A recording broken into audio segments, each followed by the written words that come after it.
Colorado Rockies. Last year they went 83 and 79. They were 9 games behind in the National League West from the Giants, who later went on to win the World Series. Their good players are Troy Tulowitzki, who had an impressive year, no doubt. Tulo hit 27 home runs, 95 RBIs, had a .315 average, and a .381 on-base percentage.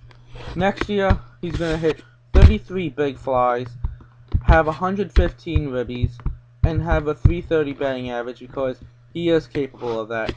Troy Tulowitzki, in my eyes, is just like Derek Jeter, except better. The only difference from Jeter and Tulo is the fact that Jeter has more experience and more World Series rings, and played for a more successful franchise. But you can look at next year. You're gonna see this kid.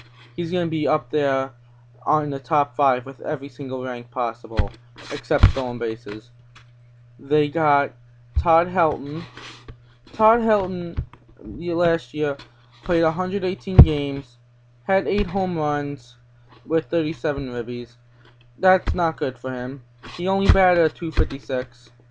Next year, he's gonna hit 20 home runs, have 50 RBIs, and a .280 average. He's not really that good, but he's decent, I guess. He's not a guy you want at first base every day, but I guess for the Rockies, that's all you can do. The Rockies also got, on the offseason, they got Jose Lopez. Jose Lopez hit 10 homers, had 58 ribbies, and a .239 average. Next year, you can look at him go for 20 home runs, have 70 RBIs, and a .260 average, because he is capable of that. Jose Lopez, in my eyes, is a good second baseman, but, you just never know with him. The Rockies also have Ian Stewart. Ian Stewart is their third baseman. He hit 18 homers, 61 ribbies, and a .256 average. Ian Stewart is an okay third baseman, but not as good as Alex Rodriguez or Evan Longoria or people like that. Ian Stewart next year is gonna hit 23 home runs with 79 RBIs and have a .280 average. See, he's still very young, but he just needs some more learning, he needs to be taught better, because right now he's doing good, but there's still always room for improvement. That's with every player. Even Babe Ruth had room for improvement. Okay? So everyone has room for improvement. And so yeah, that's their third baseman. They also acquired, in this offseason, they got Ty Wigginton. Ty Wigginton played for Baltimore. Gonna miss him, but he hit 22 homers with 76 RBIs, .248 average. Next year, I'm looking at him hitting around 28 home runs with 90 RBIs with a .265 average. Because that's how he is. He's not the best, but he is good. He's a utility player for the infield. He can play any position on the infield. Also, for catching, they got Chris Iannetta. He only played 61 games last year due to an injury. Now, he hit 9 home runs and 27 RBIs in that time period, but only had a .187 batting average. For that being said, if he was to play the whole season of 162, he'd be at around 25 home runs. So next year, I'm looking at him to go 23 home runs next year with about 75 RBIs, hitting .230, because he's not that good, but he is good. He's a decent catcher as well. He can make some amazing plays. Trust me, I've seen it. They also got Carlos Gonzalez. Now, Cargo bats fourth in the lineup right before Tulo. Cargo and Tulo, best 3-4 hitters so far this year. He hit 34 homers, 117 ribbies, and a .336 average. That's amazing for him. That's definitely what I would call a bounce back year. Carlos Gonzalez next year is gonna hit. Cargo next year is gonna hit 35 home runs, have 110 RBIs, and bat a .320.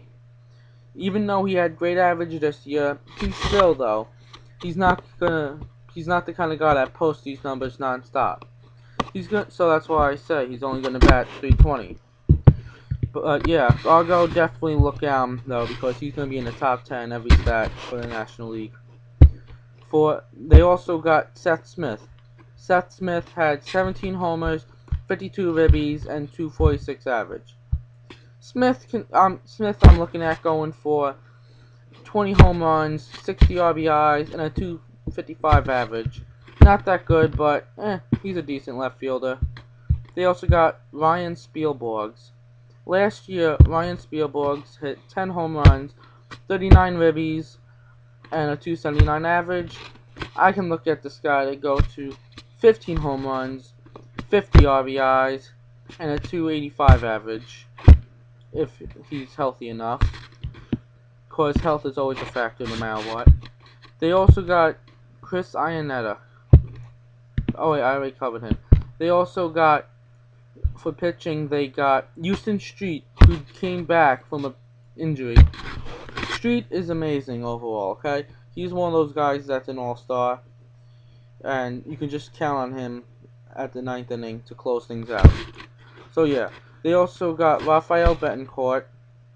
They got Matt Lindstrom, and they got Matt Reynolds. All these good relievers. Now for starting pitching, they got Jolus Chasin. Jolus Chasin last year went Jolus Chasin, the pitcher, last year went 9 for 11 with a 3.28 ERA.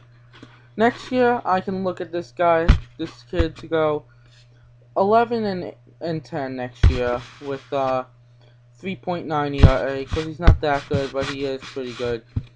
He's decent, I guess. He's gonna pitch around 200 innings, have 120 strikeouts. They also got Aaron Cook. Now, Aaron Cook last year was injured. He went 6 for 8 with a 5.08 ERA. Next year, I'm looking at him to go 16 and 8 with a 4.08 ERA. He had 127 innings with 62 strikeouts. I'm looking at him to go 180 innings with 122 strikeouts. So yeah, he's gonna be one of those guys you can trust, but not an all-star. They also got Jorge De La Rosa. Jorge De La Rosa went 8 for 7 with a 4.22 ERA. He had 121 innings and 113 Ks. He's gonna go next year. He's gonna go 17 and 10, have a 4.01 ERA, and have 140 innings pitched with 120 strikeouts. He might get injured again next year. That's why I say that. But other than that, he's decent. They re-signed him as well, as he was a free agent this year, but they came to terms. They got Jason Hamill, who went 10 for 9, 4.81 ERA, 177 innings, 141 strikeouts. Next year, I'm looking at him to go 11 and 12 next year with a 4.2 ERA, have 170 innings pitched with 150 strikeouts. He's in my eyes an okay pitcher, but you can't really depend on him that much. So that's why I say he's gonna go 11 and 12 next year. They also got Ubaldo Jimenez. Ubaldo Jimenez went 15 for 1 before the All-Star break. He had a 1.2 ERA, and then after the All-Star break, he collapsed and went 4 for 6. But yeah, Ubaldo Jimenez in my eyes is an amazing pitcher all around. He went 19 for 8 with a 2.88 ERA, had 220 plus innings, 214 strikeouts. Now, in my eyes, that's amazing in of itself, but the fact that he threw a no-hitter last year, the first no-hitter in Colorado Rockies franchise, okay? He's amazing. And next year, look at him. He is capable and probably will put up 22 wins with 2.7 ERA if he gets the run support as well, because that's always a big factor. And he's going to go 230 innings and strike out 222 people. Okay, that's my prediction. And next year, the Colorado Rockies, even though they don't have all that pitching, they're like the Giants in a way, because they're evenly matched. They both have amazing offense. The Rockies have more offense than the Giants. The Giants have more pitching than the Rockies, so it's all even if you think about it. Although the Giants might have better pitching, but the Rockies do have more MVPs on their team, or future MVPs at least, like Tulo and Cargo. Okay, well, that's my prediction on the Colorado Rockies, and next year I'm looking at them to go 90 and 72. Okay, it's not that bad. It's actually a pretty good record. So yeah, that's my prediction. Thank you. Adios.